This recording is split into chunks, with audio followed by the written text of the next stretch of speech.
advém dessa experiência das cirandas, né? Que é uma ideia de uma universidade popular, onde possa ter processos de formação, de pesquisa, de cuidado, e tendo a educação popular e a arte como caminhos possíveis. Você é médico? Eu sou ator, sou poeta e educador popular, né? Pode ser. Mas aí você está na secretaria hoje, na secretaria? Não, as Cirandas da Vida é uma ação que é responsável pelas estratégias de educação popular e saúde do município de Fortaleza. Certo. Né? E isso fica numa coordenadoria da Secretaria de Saúde. Entendi. Aí você está ligado exatamente a esse projeto. Não é um projeto, é uma política de educação popular do município de Fortaleza, que é as Cirandas da Vida. E as Cirandas de Arte, Aprendizagem, Pesquisa e Cuidado é uma discussão que a gente vem tendo Sei. de como a gente pode desenvolver ações nesse campo da formação, do cuidado, da educação popular, para além da gestão de Fortaleza, para além da própria Ciranda da Vida, né? Que está institucionalizada. E o que é a Ciranda da Vida? É a estratégia de educação popular em saúde do município de Fortaleza. Como que funciona? Tem várias ações de processo formativo, de cuidado, das práticas integrativas populares de cuidado, né? É uma experiência que hoje é referência em termos nacionais, para a educação popular em saúde no Brasil. É uma das experiências muito importantes. Porque eu não sou da área de saúde. E que aí tem uma tese da Verinha, de doutorado, que virou até linha de pesquisa, que é contando a experiência das cirandas da vida. Que você pode encontrar essa tese na UFC, que é a Universidade Federal do Ceará. Você procura dialogismo e arte, né? Eu boto lá Vera Dantas, então, as cirandas da vida, você vai encontrar a tese dela, que é muito bacana. Quer dizer, hoje é um marco até em termos de pesquisação. Eu entrevistei, ela foi a primeira pessoa que a gente conversou, porque aqui o objetivo eu acho que essas perguntas aqui servem mais para ela do que para mim. Porque eu acho que ela trabalhou essas possibilidades. Ela juntou essa ideia da pesquisação, mas não só se limitou a ela, quer dizer, tanto que a ciranda ampliada de pesquisa foi uma possibilidade que hoje virou uma linha de pesquisa, né, na Universidade Federal do Piauí. Do Piauí? Então, para ver o impacto que teve essa tese dela, né? E isso é a partir da experiência da ciranda da vida. Entendi.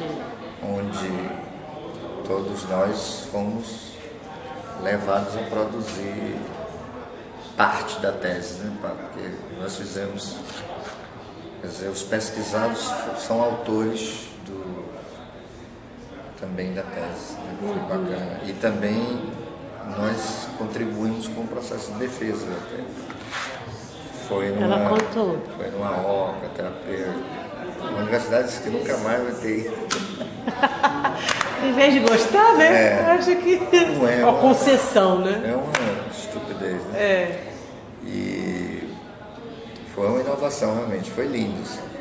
E aí a gente se utilizou do ato sendo poético, que é essa linguagem que a gente vem desenvolvendo, sendo poesia, para fazer a defesa da tese. Isso foi... Mas isso porque já era o resultado de toda uma construção, né? Sim. O ato já era um clímax, vamos assim dizer, pelo que eu entendi, né? O ato foi a linguagem encontrada, que é adequada para fazer a defesa nos moldes que estavam propostos pela pesquisa. Coerente com a pesquisa. Coerente com a pesquisa. Então não podia ser vai lá à mesa, aquela maneira formal. Então por isso que o próprio ato sendo poético, né, que a gente não chama de espetáculo, chama de ato. Sim. Então, nesse sentido, acho que foi bastante inovador, teve um impacto muito grande para nós e para as experiências de educação popular em saúde no Brasil, que passou a ser uma referência. Mas assim, no teu cotidiano, com essas cirandas de... Como é que chama? Cirandas da vida. Da vida. No teu cotidiano, né, assim, que você atua, como é? É aonde que acontecem essas cirandas? É nas comunidades? São nos postos de saúde? Onde é que acontece? As cirandas da vida, acho que a Verinha deve ter contado isso, mas ela nasce através da ANEPS, que é a Articulação Nacional de Educação Popular em Saúde, né, dos movimentos que desenvolvem educação popular e saúde no Brasil, e através da ANEPS e do movimento SCAMP, Movimento SCAMP Popular Livre de Rua, que é um movimento que nasceu a partir tendo como linguagem principal o teatro e a cena-poesia, mas hoje é um movimento de cultura popular muito importante, talvez o mais genuíno movimento de cultura popular no Nordeste e talvez no Brasil, na maneira como esse movimento se expressa e como ele se sustenta, né? Porque é um movimento que não tem direção, não tem pessoa jurídica, é um movimento de grupos e artistas populares, de mestres e intergeracional. Você tem crianças, tem adolescentes, você tem artistas com mais de 50, 60 anos, além dos mestres, que se associam ao movimento nas cidades onde a gente ocupa. Então o movimento SCAMP foi uma das referências da Ciranda da Vida, né? O outro foi a própria ANEPS, e começou a princípio com encontros na periferia de Fortaleza, né? E esses encontros eram utilizados alguns caminhos metodológicos. Um deles era o ciclo de cultura, né? As rodas de conversa, a arte também, o próprio teatro como uma forma de mobilização comunitária, social, e a história do desenho em quadrinho também, um outro caminho para a expressão das crianças. As crianças, era muita criança nas reuniões, porque as mães estavam ali, e aí se encontrou uma forma onde a Josi Dantas, sua colega, pôde contribuir muito nesse período das cirandas, da formação das cirandas, porque ela começou a cuidar como pedagoga, de dar conta de como fazer com que as crianças participassem daqueles momentos. E aí o desenho, né, eles se expressavam através do desenho. E a partir dali eles emitiam sua opinião em relação à realidade concreta local, né? A partir dos desenhos, da leitura desses desenhos, se viu o que eles propunham como tema ou como situação limite daquela comunidade. Uma coisa muito curiosa, muito interessante. Crianças de escola, isso acontecia na escola regular? Não, esses encontros geralmente aconteciam em espaços comunitários, né, de moradores. Mobilizados por associações? Associações, minhocas comunitárias, né, de igrejas, enfim, o que dispunha de equipamentos das comunidades, esses encontros aconteciam.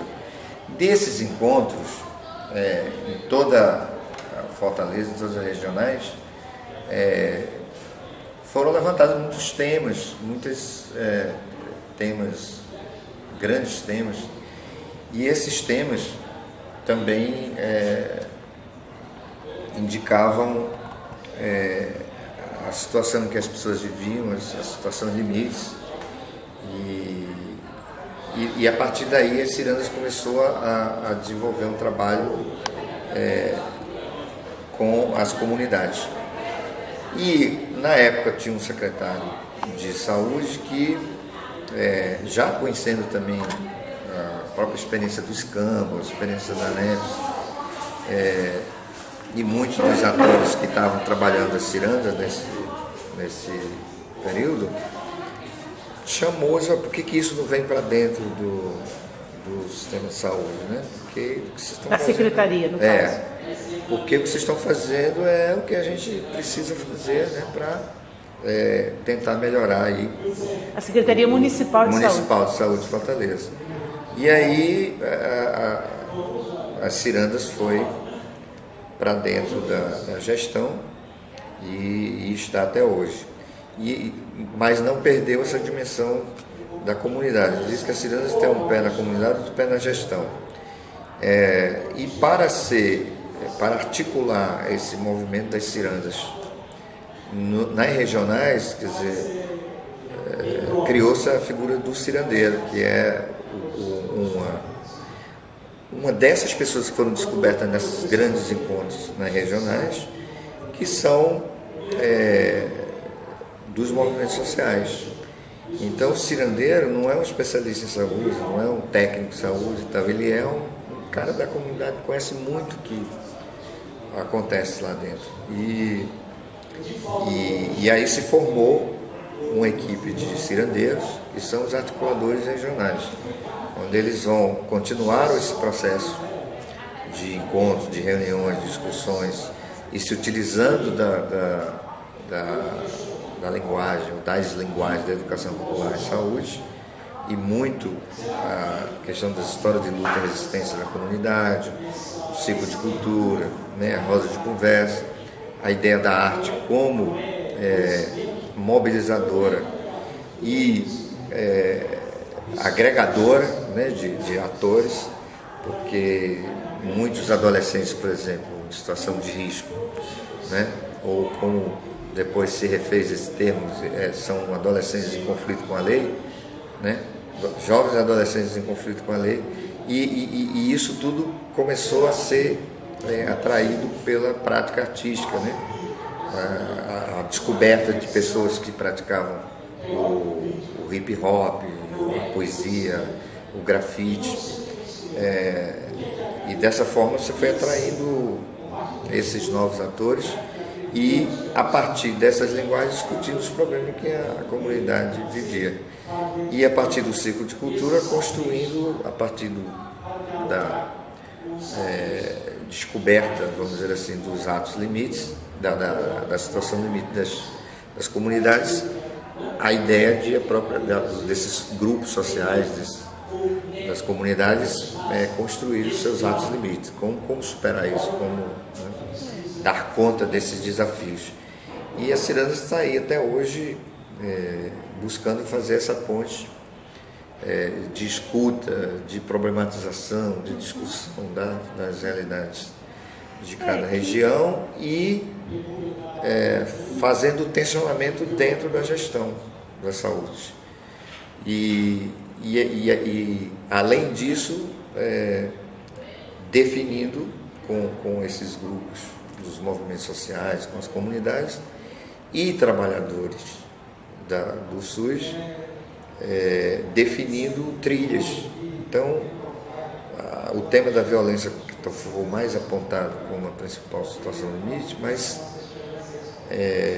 muitos outros temas surgiram, como, por exemplo, do acesso, né, à saúde na época, e esses temas debatidos e definido ações de formação, processo formativo, né, junto aos trabalhadores, né, junto aos movimentos sociais, e aí começou a se ampliar também essa rede. Surgiram a ideia das ocas terapêuticas, né, que já tinham uma experiência muito importante em terapia comunitária de 4 Varas, né, aquela experiência do Pirambu, e o município também construiu, a partir dessa experiência, algumas ocas. E hoje nós já havia também uma oca terapêutica no Conjunto Palmeiras, na Regional 6, que é uma região de Fortaleza. E hoje tem uma oca também em São Cristóvão e tem o Espaço Ecobé, que é um espaço muito importante, que fica dentro da Universidade Estadual, a UES. E esses pontos se tornaram pontos não só de cuidado, né? Em massoterapia, em reiki, em reflexologia, né? Em terapia comunitária, mas também acabaram se transformando em espaço de formação nesses várias modalidades de cuidado. E agregou outras áreas de conhecimento, por exemplo, estudantes de outros cursos de agronomia, de meio ambiente, ou não? Ou ficou algo restrito ao pessoal da saúde, propriamente dito? Eu digo dentro da universidade. Dentro da universidade eu não tenho esses dados, que a Verinha deve ter, sim. Mas assim, não há uma área da saúde, por exemplo. Quer dizer, tem alunos de vários cursos que frequentam o Espaço Ecober, né? Quer dizer, uma grande procura realmente dos estudantes e de alguns professores. E nesses outros espaços é completamente aberto, tanto para os usuários do SUS que frequentam as unidades de saúde. Tem uma OCA, por exemplo, de São Cristóvão, que fica na Regional 6 de Fortaleza, que ela fica do lado de uma unidade de saúde. Então, muitos problemas e esse foi uma construção também de linkar, de discutir, de aclarar essas possibilidades desses espaços de cuidado, né? Irem penetrando dessa ideia, né, do cuidado para além do remédio, para além da medicina, da biomedicina e tal, de que esses elementos do cuidado, né, do reiki, da massoterapia, da terapia comunitária, que tudo isso tinha uma importância muito grande e precisava de um tensionamento junto aos trabalhadores também, porque não é uma coisa pacífica assim, como a gente vê aqui que não é pacífica a educação popular, claro, dentro da universidade, embora tenha uma linha de educação popular e são as contradições, né? E no campo trabalhadores da saúde, que você diz. E aí esses tensionamentos feitos tanto no nível da gestão macro como no nível da gestão dessas unidades de saúde. E um dos caminhos que a gente encontrou foi formar os trabalhadores, né? Os profissionais, né? E isso tem tido um impacto grande, principalmente quando a educação popular entrou na formação dos residentes. Então, todos os grupos, né, as turmas de residência multiprofissional, residência médica, né, de Fortaleza tiveram um momento da formação deles em educação popular. Então, isso acho que foi muito importante para sensibilizar parte, né, dessa equipe importante do SUS, né, nas diversas regiões. E também ações de cuidado e formação com os trabalhadores através do CERES e tal, que é o Cuidando do Cuidador, né, onde a Cirandas também teve e tem já teve até mais de processos formativos, de ações junto, fazendo parceria com esses centros. Então, a Cirandas hoje ela tem uma trilha, que é uma trilha do cuidado, das práticas integrativas e populares de cuidado, que é uma trilha que envolve a ideia da humanização de saúde. Uma outra trilha, a gente chama de trilha, são eixos de ação das Cirandas, né? E trilha porque é um nome que você vai caminhando e tem continuidade, é processual. Um outro é esse dos jovens em conflito com a lei, já que o trabalho das Cirandas é muito ligado a esses movimentos sociais populares que já têm uma experiência com a população, que já tem. Então, a ideia das Cirandas é fortalecer esse trabalho desses movimentos e linká-los ou articulá-los com os serviços de saúde, que é a situação difícil, por exemplo, com os jovens em conflito com a lei. Por um lado, eles não têm acesso, porque os profissionais, por um lado, não têm preparo para atender esses adolescentes e jovens, né? Não tem uma formação nesse campo, né? Geralmente as pessoas temem, né? Que são pessoas que já têm alguma ida na delegacia, que já têm alguma, ou por questões de droga, ou por, quer dizer, são jovens e crianças e adolescentes. Então os trabalhadores não têm com que linguagem utilizar, como é que eu acesso esses jovens, como estabelecer o diálogo, e por outro lado os jovens não vão porque se sentem discriminados, e a história do preconceito e tal. Então, um trabalho muito interessante que foi feito na Regional 2, nesse sentido de, a partir das linguagens artísticas, a partir do hip hop, né? A partir do grafite, que eles dominam profundamente, foi possível ter acesso, chegar nesses jovens e começar a discutir possibilidades com eles. Uma outra trilha importante das cirandas é essa questão da arte, né? A arte como uma dimensão, né, da produção do conhecimento, como uma dimensão do cuidado também, né? Do cuidado do ser, né? Com a formação do ser, com a criatividade, né? Com a percepção, né? Sensível, né? Então a arte passou a ser um caminho não só de produção de conhecimento para a gente, mas também como um caminho de uma ação que atinge o que você não atinge, por exemplo, com as práticas integrativas do cuidado, que você não atinge com outras linguagens, com esse discurso mais da saúde, discurso mais técnico, discurso. E o outro é a questão da gestão participativa, né? Que aí é a link que a gente faz com a ideia da gestão e dos usuários, né? De como a população participar, né? Da construção das políticas públicas, principalmente as políticas públicas de saúde, né? Como eles acessarem esses orçamentos, a distribuição desses recursos, a aplicação, de que maneira que eles podem, porque vai para além da própria ideia de controle social, de conselhos e tal. Aí a ideia de você estar preparando a população para dar conta, tomar conta, né, da própria gestão pública, ou no mínimo ela está atenta ao, não é? Aí eu acho que isso... O processo de cogestão. Cogestão, não é? Que é um termo que muita gente não...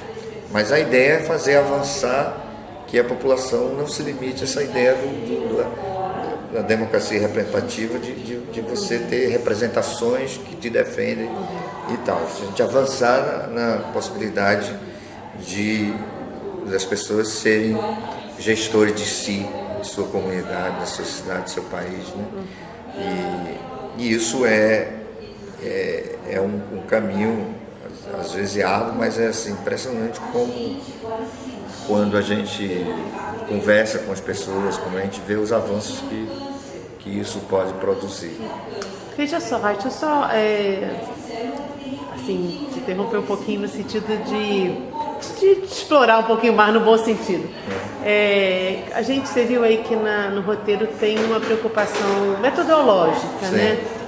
Fala da pesquisação. Por que a gente está trazendo isso? São perguntas que quem que formulou isso? O Estelar, esse grupo. Sim. Que Zé Neto coordena, que Pedro participa, Fernando, eu e outras pessoas. Então, assim, a ideia seria a gente, poxa, nós estamos num evento, várias pessoas que estão atuando em diferentes lugares, Sim. Enfrentando um desafio, que é um desafio de uma extensão, uma ação, né? Uma Sim. ação que seja uma ação política, posicionada a partir de uma compreensão de mundo, de uma compreensão do meu papel nesse mundo, né? E tal. Então, assim, a gente queria explorar um pouquinho mais essas compreensões, como é que as pessoas estão encarando esse desafio, que que alternativas, que estratégias estão sendo construídas a partir, né, do assumir esse desafio, por aí vai. Aí a metodologia da pesquisação tem muitas umas compreensões muito diversas sobre o que são, né, o que seria essa pesquisação. Do nosso ponto de vista, eu vou me arriscar aqui a dar uma certa síntese, é um processo de pesquisa no qual se acredita que o conhecimento da realidade, né, ele sendo mobilizado de tal forma a gerar uma problematização, ele pode ser um estímulo fundamental para que se decorra daí uma ação, uma ação superadora daquela problemática. Então, quando você me fala das cirandas da vida e me coloca e apresenta da seguinte forma, dizendo que não, o que a gente faz é partir de situações limites, identificando a realidade. Vocês partem da realidade, problematizam aquela realidade e no sentido de encontrar formas de superação. De fazer a população encontrar seus caminhos de superação. Exatamente. Não você, né? Mas o processo gerar formas de superação. Né? Vocês são mediadores de um processo, vocês não são fontes de solução, evidentemente. Exatamente. Mas o processo que vocês mediam me parece um processo muito semelhante com o processo da pesquisação. Por quê? Porque é um processo que parte da realidade, que mobiliza a realidade no sentido de mobilizar os conhecimentos que a própria população tem sobre aquela realidade, problematizar aquilo ali na perspectiva de que essa problematização, essa reflexão crítica, né, leve a uma inserção do sujeito, como Paulo Freire dizia, né? Uma emancipação. E uma tomada de atitude diante da vida. Então, assim, me parece que, embora você fale, o negócio de pesquisação não é muito comigo, mas me parece que vocês fazem a pesquisação. Eu queria ouvir se eu estou indo no caminho certo, se a minha compreensão, você concorda com ela ou não, ou você diria que não, que vocês não estão indo num caminho de pesquisação. Não, a história que a gente diz é o seguinte, a gente não parte disso, não parte da pesquisação para agir. A gente parte a gente tem um caminho, que é esse caminho de escutar as pessoas, que é esse caminho de ajudá-las a refletir sobre as condições, a situação que vive, e também de ajudá-los a buscar soluções, construir caminhos de superação. Isso não é pesquisação? Porque no fundo, assim, quer dizer, isso a gente vai encontrar no Freire, quer dizer, então essas coisas acontecem. Mas eu, por exemplo, quando o movimento Escambo, a gente fazia esse movimento dos anos 80 e final dos anos 80 até os anos 90 em Janduís, no Rio Grande do Norte, no sertão do Rio Grande do Norte, quando o Escambo foi fundado, a gente fazia coisas que, assim, a gente não partiu de Paulo Freire para fazer o Escambo, para o Escambo aconteceu, ou todo o processo cultural que aconteceu, praticamente uma revolução em 4 anos em Janduís, ele não aconteceu porque a gente partiu de uma teoria ou de um caminho metodológico para chegar naquilo. Ele aconteceu porque, do ponto de vista histórico, havia as condições históricas para que aquilo acontecesse, e a maneira como a gente trabalhou, acabou que a gente estava sendo freiriano sem saber que estava. E o básico é isso, a escuta, a reflexão, né, coletiva. A partir da realidade. Partindo do que as pessoas vivem e daí se partir para a construção desses atos limites, dessas possibilidades de superação. Então, e aí, a partir dessa experienciação, né, de estar vivendo com as pessoas, de estar escutando, de estar compartilhando ideias também, experiências de vida, de mundo, né, partindo da história de luta e resistência das pessoas, dos grupos sociais, dos grupos populares, a gente começa a descobrir uma série de questões, algumas certezas e algumas incertezas, que a gente, no debate, na discussão, a gente começa a ver, bom, isso aqui, por que você tem tanta certeza assim de que isso nunca vai ser resolvido? Por que você não acredita que isso possa ser resolvido, né? E aí você começa a encontrar caminhos, que pode ser a pesquisação num espaço, num momento seguinte. Quando a gente tinha vivido isso tudo, a Vera pôde trabalhar a tese dela, né? Porque havia um material vivenciado, e aí a gente praticamente foi fazer um caminho de refletir sobre o que a gente tinha vivido, né? Escrever sobre aquilo, produzir vídeos, produzir CDs, né? De áudio, músicas, poesia, histórias em quadrinho. E isso tudo, quando a tese foi feita, isso estava feito. O que a gente fez foi refletir como é que a gente conseguiu produzir isso. Como é que a gente pode estar retornando à comunidade com isso? Como é que a gente está repotencializando essa prática junto à comunidade a partir dessa reflexão?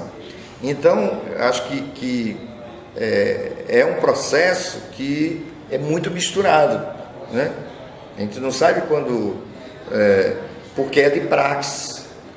E o processo prático, ele não tem um começo e um fim, ele é um processo que o tempo todo você está agindo e construindo consciência sobre isso, construindo uma consciência crítica sobre isso, e tentando melhorar isso, melhorar aquelas condições sobre as quais a gente está se debruçando, está envolvido com aquilo. Eu acho que isso é bacana, e se isso dá 1000 pesquisas, se isso dá 1000 caminhos metodológicos, isso é uma consequência. Eu acho que o que a gente tem vivido nas Cirandas da Vida é um pouco isso. O que a gente vive no escambo é isso. O escambo já deu um bocado de escambistas, que são aqueles que se envolvem com o escambo, né? Que é um movimento que não tem direção, que não está institucionalizado, que não tem sequer um tostão de recurso público investido nesses 22 anos, e o movimento continua cada vez mais forte. Esse ano a gente vai fazer 7 encontros no ano sem ninguém ter recurso de governo nenhum, de nada. E assim, as distâncias são quilômetros, são 800 quilômetros. Por exemplo, um grupo de Recife vai para Janduís, né? Lá no interior do Rio Grande do Norte, ou vai para o interior do Ceará, e eles vêm de lá para cá. Se autofinanciam? Se autofinanciam, levam seus espetáculos. Se o prefeito, como agora aconteceu no sertão do Ceará, uma ex-prefeita quis intervir no movimento, isso aqui não, prefeito, o ex-primeira-dama. Tenha calma, porque o escambo não aceita intervenção desse tipo. E como é que se articula o escambo? São os grupos se articulam. A gente tinha uma época que a gente ligava ou mandava cartas uns grupos para os outros, porque não tinha ainda e-mail, não tinha alguns recursos. Hoje já tem uma comunidade no Facebook, tinha na internet, no e-mail também, e um grupo, né, que se comunica constantemente. Mas o principal meio de comunicação do escambo são os nossos encontros, que a gente uma época chamou de congresso, outra época chamou, mas são encontros no sentido pleno dessa palavra. Eu quero me encontrar contigo, e por isso eu acho que o milagre do escambo é essa possibilidade. E no escambo a gente discute tudo, discute a vida, discute a arte, e discutir a arte para a gente é discutir a vida que a gente leva. Que esses filhos de trabalhadores rurais, né, a maioria deles que são grupos de sertão, grupos de crianças, adolescentes, de jovens, né, que vivem lutando para produzir sua arte, mas aquela arte é feita arte de um grupo como os Irmãos Aniceto, que eles estão o dia inteiro plantando mandioca e vão colher a farinha, a goma e tal. Nas segundas-feiras eles estão na Feira do Crato vendendo essa farinha, essa goma. Quando é de noite ou no final de semana, eles estão brincando lá. E essa brincadeira faz parte, né, da agricultura dele, da vida dele, né? E a arte é parte disso também. Então não tem como dissociar a vida cotidiana né, da luta por comida, por saúde, por moradia, da arte que a gente faz. Então, o escambo é isso. E aí é onde estão as metodologias desse movimento, onde estão os caminhos epistemológicos, o quê? Ninguém sabe onde está, né? Então, e a gente acredita nisso, que quando, de repente, no caminho a gente encontra Paulo Freire, de repente no caminho a gente encontra Brecht, de repente no caminho a gente encontra Deleuze, a gente encontra essas figuras que produziram, a gente encontra José de Castro, né? Encontra Milton Santos, né? Encontra Paulo Freire sempre. Mas tem alguma coisa que move o escambo? Tem um farol a iluminar. Nós temos que Qual descobrir. É esse farol? Eu acho que uma das vontades, uma das coisas é a vontade de viver com alegria, de viver com dignidade, e essa arte é uma forma de expressar essa alegria de viver e essa nossa capacidade de criar e recriar o mundo, né? E de se encantar com ele, por mais difícil que pareça. Que eu fiz uma cantiga para o Júnior recentemente, que assim, onde devemos estar não é o lugar que nos chama, muitas vezes, né? O nosso lugar de artista, de trabalhador, de ser humano nesse país é difícil, mas não é estranho a nós. Então, às vezes, a gente se encanta com os chamados do capitalismo, da sociedade de consumo, não é? E se ferra todo. Quanta meninada não está em lugar onde foi chamada e não consegue estar no lugar onde o coração está chamando, onde o próprio ser está dando grito lá dentro, ele não consegue se escutar, né? Então, nessa perspectiva que eu acho que o escambo existe. O escambo existe porque as pessoas querem demonstrar que são humanos de altíssima qualidade, que têm capacidade de criar, de recriar o mundo, de resistir. Tem uma institucionalidade o escambo? Não.